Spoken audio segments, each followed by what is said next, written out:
In diesem Airbrush-Tutorial zeige ich dir die perfekte Fellstruktur. Hallo, mein Name ist Anja von Airbrush Genial. Genial einfach. Los geht's!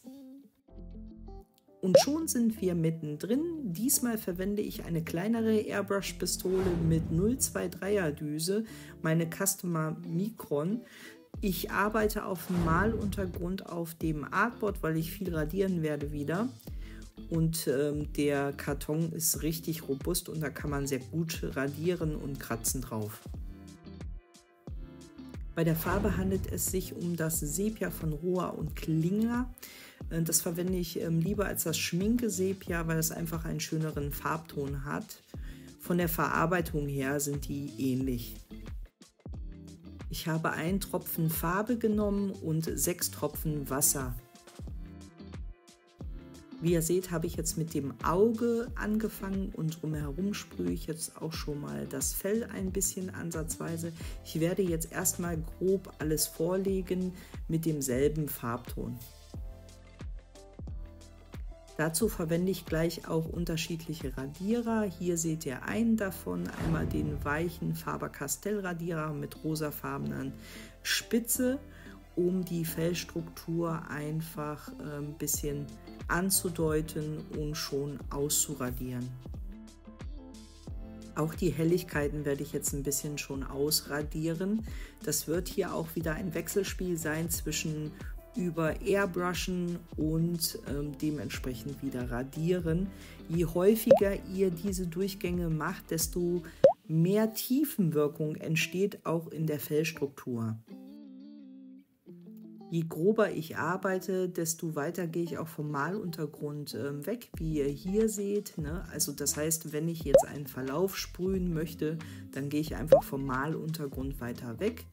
Möchte ich jetzt einzelne Linien sprühen, wie hier die einzelnen Fellstrukturen bzw. Haare, dann gehe ich näher ran. Hier gibt es unterschiedliche Herangehensweisen. Ich habe mich jetzt hier entschieden dafür, dass ich eben viel radieren werde und dann wieder übersprühen werde das Ganze, damit es zur Fellstruktur kommt. Ihr könnt allerdings auch Pinsel zur Hilfe nehmen, ne, so Fächerpinsel, wo ihr die Fellstruktur auch übersprühen könnt mit Hilfe des Pinsels. Dann gibt es auch so kleine Drähte, die zusammengebunden sind und die man auf das Gemälde eben legen kann und übersprühen kann, dann hat man auch angedeutete Fellstruktur. Also da gibt es sehr, sehr viele unterschiedliche Wege, wie man das darstellen kann. Hier gibt es auch kein richtig oder falsch, ne? Probiert euch einfach dort aus, die unterschiedlichen Techniken. Ihr findet hier auch viel auf dem Kanal, was ich dann auch schon ausprobiert habe. Ich habe die Farbe ja auch relativ stark verdünnt, damit die nicht zu dunkel wird. Ne? Das ist meine Absicht, dass das erstmal grob angelegt wird und die Farbe nicht zu dunkel wird. Bei der Hund hier, der Lennox, der Kleine, der soll hier gleich auch noch auf jeden Fall Farbe bekommen, also eine andere Farbe als Sepia. Wenn ihr dicht am Maluntergrund arbeitet, ne, ist es umso wichtiger, dass die Spitze, also die Airbrush-Nadelspitze, sauber ist. Ansonsten passieren die blöden Spinnenbeinchen, die wollen wir natürlich vermeiden. Deshalb immer zwischendurch am besten mal mit einem Zewa die Nadelspitze sauber machen, beziehungsweise mit den Handschuhen oder mit den Fingern, das reicht auch. Da könnt ihr auch einmal die Spitze reinigen. Jetzt werde ich ein bisschen die Nase noch ausradieren und auch wieder ein bisschen Fellstruktur und das gleich auch wieder übersprühen. Und jetzt bin ich hier schon auch am Mund. Den Kompressordruck habe ich gar nicht hier so hoch eingestellt, da ich auch dicht am Maluntergrund arbeite. Ja, hätte ich den jetzt zu hoch eingestellt, würden dann auch viele Spinnenbeinchen passieren. Das will ich natürlich, wie gesagt, vermeiden. Daher habe ich jetzt 1,5 bar eben verwendet beim Kompressordruck. Je niedriger der Druck eben eingestellt ist, desto schöner kann man eben ganz dicht am Maluntergrund arbeiten. Vorausgesetzt, die Pistole ist natürlich gut gereinigt und vor allen Dingen, dass die Farbe auch fließfähig ist. Jetzt geht es hier weiter mit dem süßen Zottelhaar an dem Ohr von dem Hund, vom Lennox. Und das mache ich auch alles mit demselben Farbgemisch. Also wir werden jetzt lange mit Sepia arbeiten. Das Video seht ihr in 10-facher Geschwindigkeit. Ich habe jetzt für Lennox so ungefähr 6 Stunden gebraucht circa. Auf der linken Seite ist das dasselbe Prinzip wie jetzt rechts. Ich gehe jetzt auch ein bisschen weiter weg wieder mit der Airbrush-Pistole, um einfach diese feinen Linien bzw. ja, die feinen Strukturen eben anzudeuten, anzulegen. Hierbei ist es auch gleichgültig, dass ich Sprühnebel habe. Der Malhintergrund bzw. der Hintergrund, der wird von mir auch dementsprechend angelegt mit einer anderen Farbe und da wird man später den Sprühnebel nicht mehr sehen. Jetzt sortiere ich wieder die Feinheiten aus und dann übersprühe ich das Ganze wieder. Hier arbeite ich bewusst auch mit unterschiedlichen Abständen von der Pistole. Ich lasse die Linien mittels Dagger-Strokes-Linien, so heißen die. Das heißt, die verjüngen sich, die Linien, einmal auslaufen. Wenn das am Anfang bei euch noch nicht so klappt, das erfordert Übung, ne? Also fleißig üben, dann kriegt ihr diese Linien auch hin. Jetzt komme ich zum linken Auge, da gehe ich sehr dicht wieder dran, weil das Auge natürlich, die Umrandung, die Umrisse, die sind sehr fein gehalten und daher gehe ich dichter am Maluntergrund dran. Hingegen wieder hier beim Fell, da gehe ich jetzt wieder weiter weg und fange erstmal grob wieder an, einen Verlauf zu sprühen. Das Format ist diesmal sehr ungewöhnlich. Der kleine Lennox, den habe ich auf einem 1:1 Format. Da könnt ihr euch vorstellen, DIN A3 hat da nicht ganz gereicht, aber ich habe mir das auf dem DIN A3 Karton eben drauf gezeichnet. 1/3 fast vom Karton muss ich aber wegschneiden, weil der ein anderes Format eben hat. Dann habt ihr eine grobe Vorstellung, wie groß Lennox eben ist. Aber das seht ihr auch ganz gut jetzt im Vergleich zu der Airbrush-Pistole. Also so groß ist er jetzt nicht. Wenn ihr den nachsprühen möchtet, dann empfehle ich euch schon eine Nummer größer, also DIN A2 zu nehmen. Je größer das Format, desto einfacher wird es einfach. Da einige Abonnenten dazugekommen sind, herzlichen Dank dafür. Werde ich auch jetzt wieder ein bisschen wiederholen. Also wundert euch nicht, diejenigen, die jetzt meinen Kanal schon länger abonniert haben, seht es mir nach. Da wir viele neue Abonnenten hier auf dem Kanal haben, werde ich eben auch die Basics häufiger wiederholen. Ja, und weiter geht es jetzt hier mit dem Radierer. Hier nehme ich bewusst auch den Faber-Castell mit der weichen Seite. Der ist ja eher auch für gröbere Sachen. Ich nehme gleich noch den Tombow, der eben eine feinere Spitze hat und auch eine bisschen härtere Spitze hat tatsächlich. Und mit dem kann ich dann feinere Linien und feinere Fellstruktur eben ausradieren. Das werdet ihr aber gleich noch sehen. Ja, und jetzt gehe ich hier auch noch mal am Auge dran, da einfach die Iris noch mal zu säubern. Da bekommt ihr auch später eine andere Farbe. Bleibt also unbedingt dran, wenn ihr den Prozess nicht verpassen möchtet und wie dann ich die Farbe auch anlegen werde bei dem kleinen Lennox. Bis jetzt sieht alles noch ziemlich flach aus, also ohne Tiefenwirkung, aber wir sind jetzt auch noch ganz am Anfang. Das wird sich dramatisch ändern.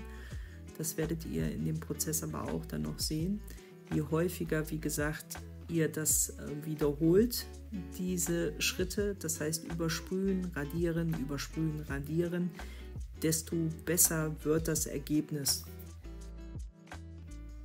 Wenn ihr euch an diese Dagger-Strokes-Linien, also die verjüngenden Linien ausprobieren wollt, achtet darauf, dass ihr da auch mit Geschwindigkeit arbeitet. Ja?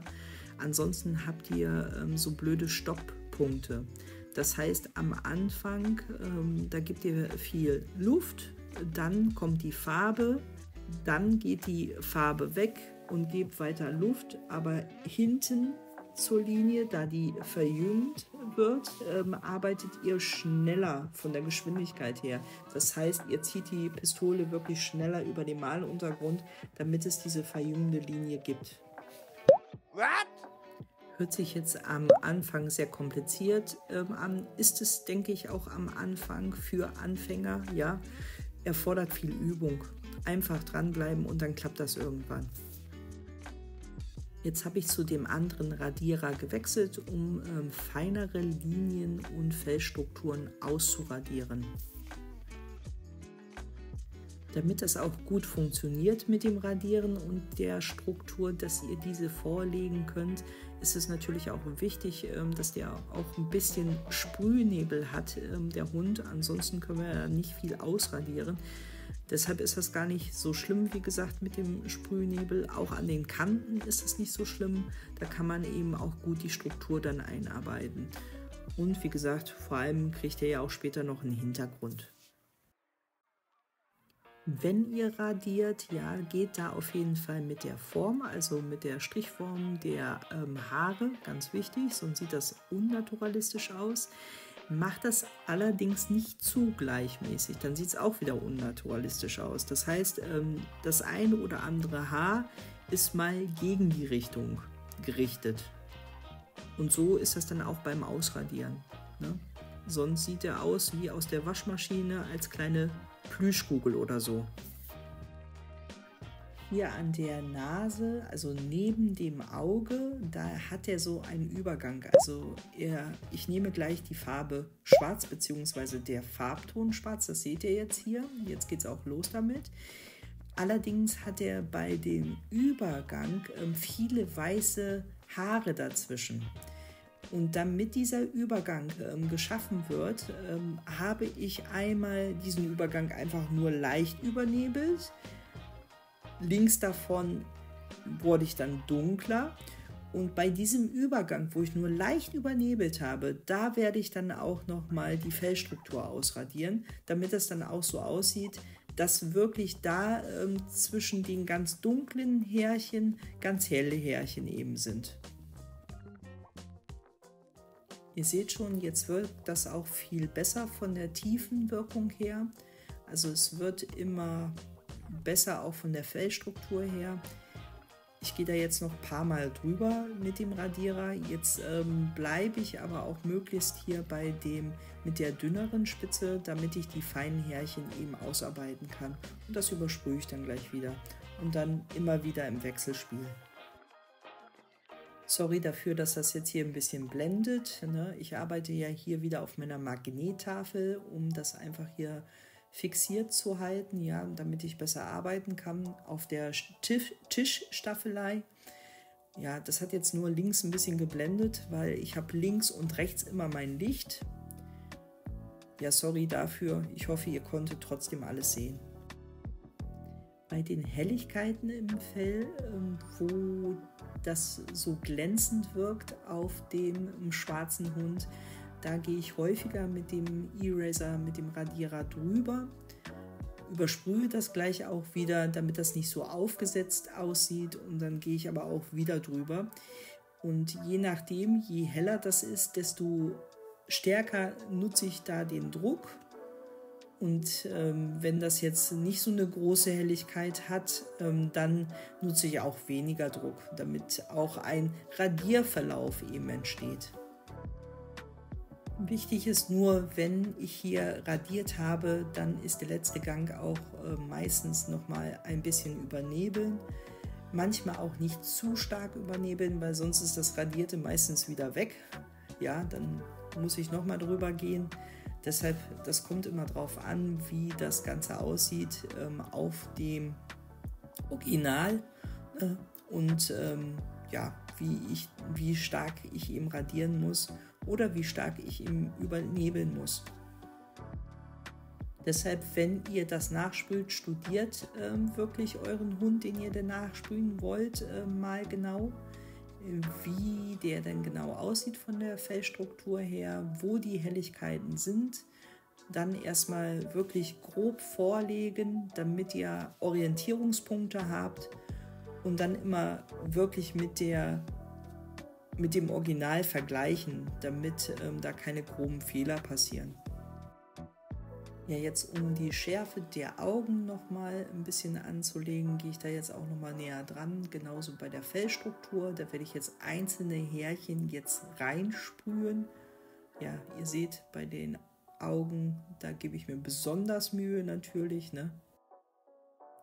Bei dem Schwarz habe ich 1 Tropfen Farbe genommen und 3 Tropfen Wasser. Also ist gar nicht so sehr verdünnt. Ne, vorher gut aufgeschüttet, weil das ja sehr hoch pigmentiert ist. Jetzt seht ihr aber mal, welche Wirkung das hier überhaupt hat. Links ist ja noch das Sepia-Gemisch und rechts ist dann schon die schwarze Seite, also was das schon viel ausmacht. Ich fand das schon als Sepia-Vorlage total toll. Ist auch so meins, so schwarz-weiß bzw. monoton. Allerdings jetzt mit dem Schwarz, wenn ich das jetzt hier noch anlege, dann seht ihr einmal den krassen Unterschied, also was das jetzt noch als Tiefenwirkung eben macht und dass die Kontraste auch hier richtig gut auskommen oder rauskommen vielmehr. Ne, von der Nase, wo das eben sehr hell ist, der Lennox, und links eben die dunkle Fellstruktur.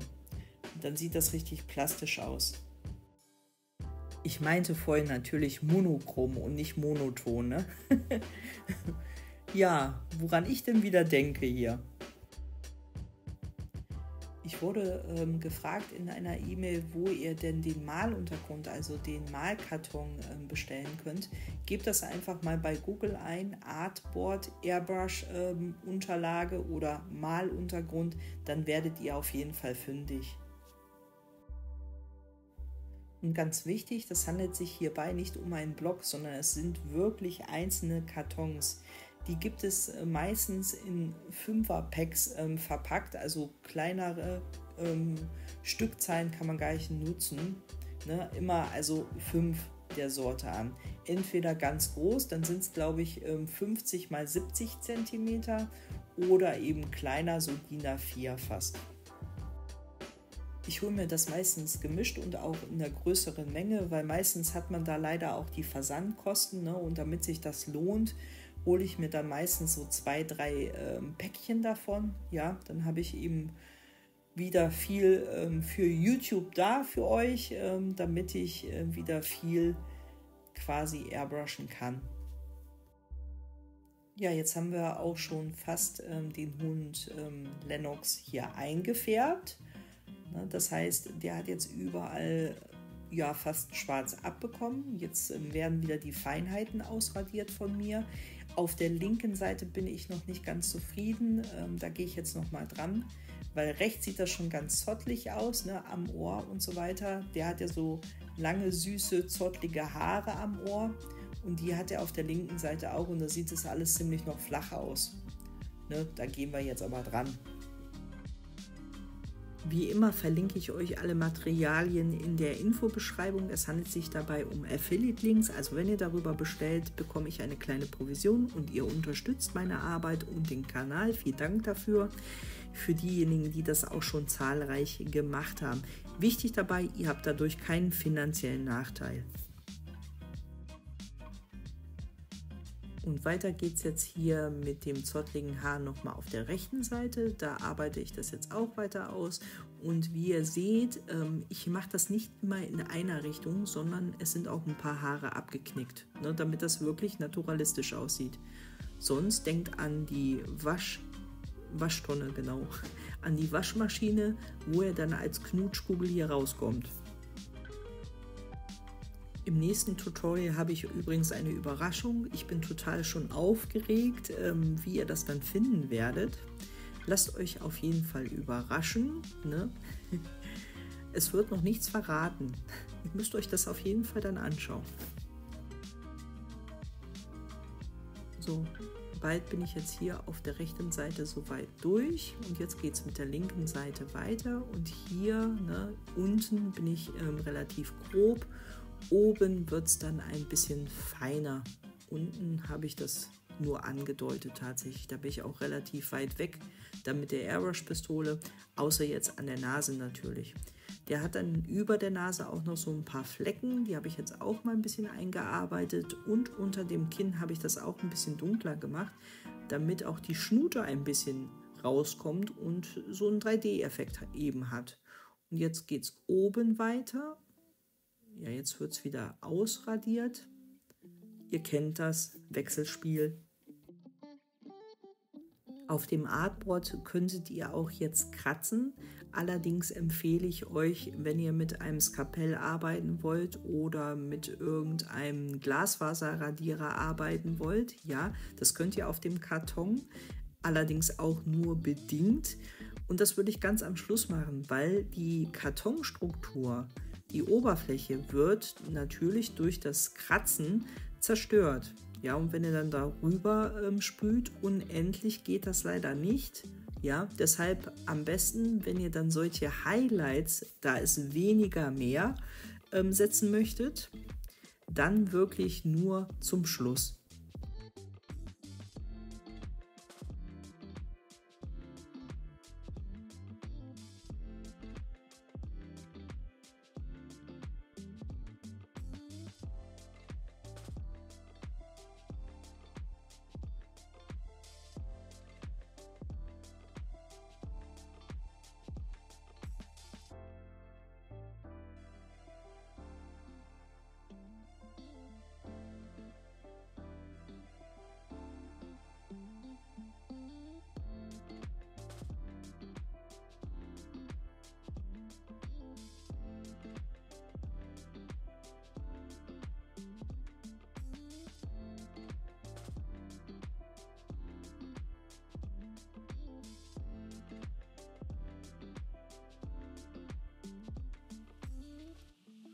Endlich komme ich jetzt zur linken Seite und werde da jetzt auch dieses zottlige Haar einmal sprühen.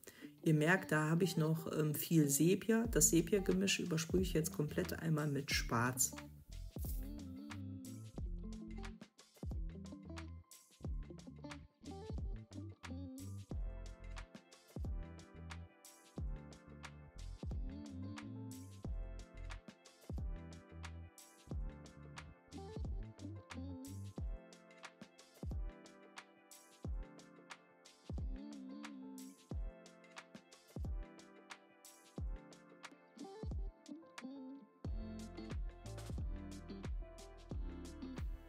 Damit der kleine Lennox sich ein bisschen vom Maluntergrund abhebt, werde ich jetzt hier auch den Maluntergrund mit einem Olivgrün als Hintergrund verwenden, mit einem Gemisch von Brillantgrün, Sienna gebrannt und, was habe ich noch genommen, Schwarz.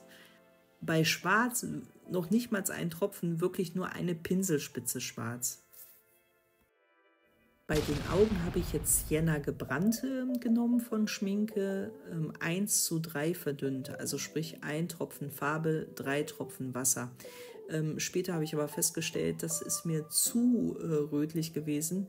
Er hat einen Tick dunklere Augen und deshalb habe ich da noch wirklich eine Pinselspitze Schwarz nur reingepackt. Und ich meine wirklich Pinselspitze, kein Tropfen, sonst wäre es zu dunkel geworden.